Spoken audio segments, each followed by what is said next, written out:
Kita juga harus memahami juga bahwasanya Al-Quran yang kita baca ini bukan perkataan manusia, melainkan adalah kalamullah. Bismillahirrahmanirrahim. Assalamualaikum warahmatullahi wabarakatuh. Innal hamdalillah nahmaduhu wa nasta'inuhu wa nastaghfiruh wa na'udzu billahi min shururi anfusina wa min sayyiati a'malina. May yahdihillahu fala mudilla lahu wa man yudlil fala hadiyalah. Asyhadu an la ilaha illallah wahdahu la syarikalah wa asyhadu anna Muhammadan abduhu wa rasuluhu la nabiyya ba'dah. Allahumma shalli ala sayyidina Muhammad wa ala ali sayyidina Muhammad kama shallaita ala Ibrahim wa ala ali Ibrahim fil alamin innaka Hamidum Majid. Para ikhwan fiddin arsyadani wa arsyadakumullah. Alhamdulillah pada kesempatan pagi hari ini kita bisa melazimi membaca Al-Quran. Salawat serta salam semoga tetap tercurah pada Nabi kita Muhammad Sallallahu Alaihi Wasallam beserta seluruh keluarga beliau, para sahabat-sahabatnya, serta seluruh umatnya hingga akhir zaman.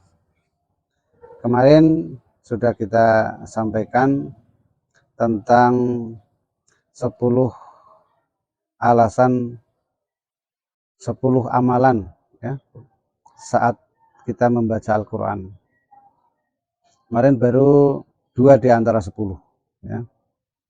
Mengingatkan kembali, yang pertama adalah memahami bahwasanya Al-Quran yang kita baca ini adalah firman Allah Subhanahu wa Ta'ala, bukan perkataan manusia ya.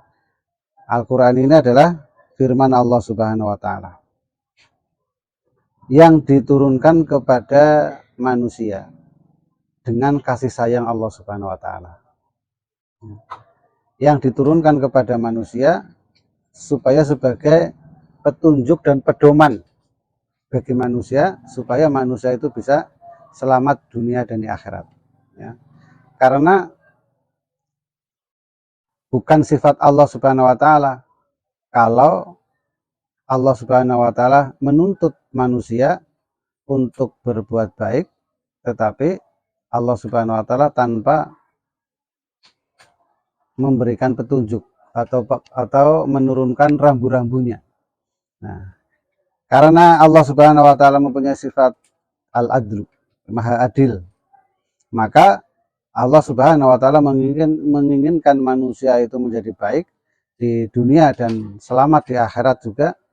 Maka Allah Subhanahu wa Ta'ala dengan keadilannya menurunkan firman-Nya yang berupa kita Al-Quran yang setiap harinya kita baca. Nah, maka langkah pertama adalah memahami bahwasanya Al-Quran yang kita baca ini adalah firman Allah Subhanahu wa Ta'ala, kalamnya Allah Subhanahu wa Ta'ala, perkataannya Allah Subhanahu wa Ta'ala, bukan makhluknya. Yang kedua, saat kita memulai membaca Al-Quran, maka kita harus menghadirkan keagungan Allah Subhanahu wa Ta'ala di dalam hati kita yang sudah menurunkan Al-Quran ini. Kita juga harus memahami juga bahwasanya Al-Quran yang kita baca ini bukan perkataan manusia, melainkan adalah kalamullah tadi ya. Maka seperti halnya kulit atau kertas yang ada tulisan Al-Qur'annya atau yang disebut kita mushaf. Jadi mushaf itu bisa terbuat dari kertas, bisa terbuat dari kulit, bisa juga terbuat dari pelepah kurma ataupun terbuat dari benda-benda keras apa saja yang bisa ditulisi Al-Quran. Ini yang disebut dengan mushaf ya. Mushaf ini tidak boleh tersentuh kecuali oleh orang yang dalam keadaan suci ya, suci dari hadas besar maupun hadas kecil. Demikian pula makna yang terkandung di dalam Al-Quran ini tidak akan bisa disentuh atau tidak dapat menyentuh hati yang hati itu ada kotorannya ya, atau hati yang belum terbebas dari najis ya. Najis hati itu ya seperti membenci gitu ya, terus juga meremehkan kayak gitu, terus juga tidak takzim atau tidak mengagungkan ya. Terus sebagaimana halnya juga tangan ya, tidak semua tangan bisa menyentuh Al-Qur'an, tidak semua tangan bisa menyentuh mushaf tadi. Demikian pula tidak semua lesan bisa membaca huruf-huruf hijaiyah yang merupakan Al-Qur'an ini. Dan tidak semua hati juga bisa memahami makna-makna dari Al-Qur'an itu. Ya. Perlu kita ketahui bahwasanya menghormati perkataan, ya, menghormati sebuah perkataan itu sama saja dengan menghormati yang mengatakan. Nah, untuk menghormati orang yang mengatakan, maka kita tidak bisa menghormati orang yang mengatakan sesuatu tanpa kita mengetahui sifat-sifat orang tersebut, ya. Kemuliaan-kemuliaan orang tersebut, amal-amal apa yang dilakukan oleh orang tersebut, ya. Nah, maka begitu juga dengan Al-Quran, ya. Kita dituntut untuk mengagungkan Al-Quran atau takzim dengan Al-Quran.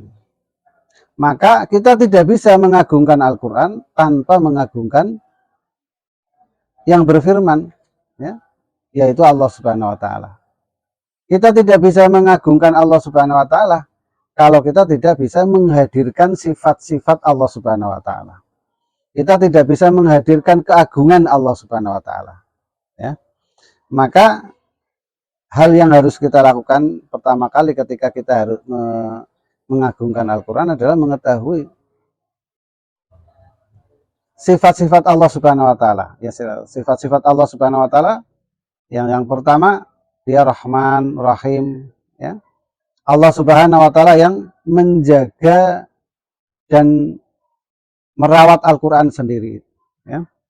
Maka walaupun Al-Quran itu nanti banyak dipalsukan orang itu, ya, nanti tetap Al-Quran yang akan ketahuan yang memalsukan tersebut, karena Allah Subhanahu wa Ta'ala yang langsung yang menjaga Al-Quran ini. Allah Subhanahu wa Ta'ala juga sebagai pemberi rizki semua makhluknya, tidak hanya manusia, tapi semua makhluknya, baik jin, manusia, malaikat, hewan, tumbuhan, semua itu rizkinya sudah ditanggung oleh Allah Subhanahu wa Ta'ala, ya. Terus juga Allah Subhanahu wa Ta'ala yang berkehendak siapa manusia yang nanti akan disiksa, siapa manusia yang akan dimasukkan ke dalam surganya. Manusia masuk yang mendapatkan nikmat itu merupakan sifat rahmannya Allah Subhanahu wa Ta'ala, sifat rahimnya Allah Subhanahu wa Ta'ala, sifat keadilannya Allah Subhanahu wa Ta'ala. Dan orang-orang yang mendapatkan siksa, azab, baik azab di dunia maupun siksa di akhirat, itu merupakan sifat keadilan Allah Subhanahu wa Ta'ala, ya. Maka dengan kita memahami sifat-sifat Allah Subhanahu wa Ta'ala, keagungan Allah Subhanahu wa Ta'ala, maka kita bisa mengagungkan Allah. Dengan kita mengagungkan Allah Subhanahu wa Ta'ala, maka kita bisa mengagungkan Al-Quran saat kita membaca. Adapun yang ketiga, ya, yang pertama mengetahui sumber firman Allah Subhanahu wa Ta'ala, ya, yaitu firman Allah Subhanahu wa Ta'ala. Yang kedua harus takzim sama Al-Quran. Yang ketiga adalah kehadiran hati dan meninggalkan bisikan jiwa, ya. Di dalam Quran surat Al-Maryam, ya, itu disampaikan ada ayat yang mengatakan begini. A'udzubillahi minasyaitonirrajim. Ya Yahya, khudhil kitaba biquwwah. Ya. Artinya, wahai Yahya, ambillah Al-Quran, ambillah Alkitab dengan kekuatan. Maksud dari firman Allah Subhanahu wa Ta'ala, wahai Yahya, ambillah Al-Quran dengan kekuatan, adalah dengan keseriusan dan sungguh-sungguh, gitu ya. Berarti yang ketiga kita harus serius dan sungguh-sungguh sehingga nanti kita bisa menghadirkan hati kita ketika kita membaca Al-Quran, ya. Mengambilnya dengan serius, dengan berkonsentrasi penuh saat membaca Al-Quran dan fokus hanya kepada Al-Quran itu sendiri, ya. Seorang salaf bertanya, saat membaca Al-Quran apakah jiwamu berbicara tentang sesuatu, ya? Jadi lesan kita membaca Al-Quran, hati kita kadang mengatakan sesuatu. Nah, saat hati kita itu mengatakan sesuatu, maka jawablah di hati kita, jawab, ya. Hati kita menjawab perkataan hati. Apa jawaban yang harus kita lontarkan, yang harus kita jawab oleh hati kita adalah, apakah ada sesuatu yang lebih aku sukai, apakah ada sesuatu yang lebih aku cintai daripada Al-Quran. Nah, maka dengan begitu harapannya nanti kita bisa konsentrasi. Karena apa? Karena Al-Quran yang kita baca ini adalah harus kita mencintainya. Kita patut bersyukur, ya. Patut bersyukur karena apa? Karena Al-Quran bisa kita dapatkan, bahkan di belakang banyak ratusan Quran yang belum terpakai, gitu ya. Namun ada sisi kelemahan dengan kita lebih dengan mudahnya mendapatkan Al-Quran. Kenapa? Nanti rasa kecintaan terhadap Al-Quran itu biasa. Jadi Al-Quran itu dianggap seperti buku-buku bacaan biasa, tanpa ada kecintaan yang lebih terhadap Al-Quran. Padahal harusnya kita itu Al-Quran itu menjadi kecintaan kita luar biasa, ya. Berbeda dengan orang-orang yang hidup di daerah-daerah yang Al-Quran saja dilarang, gitu.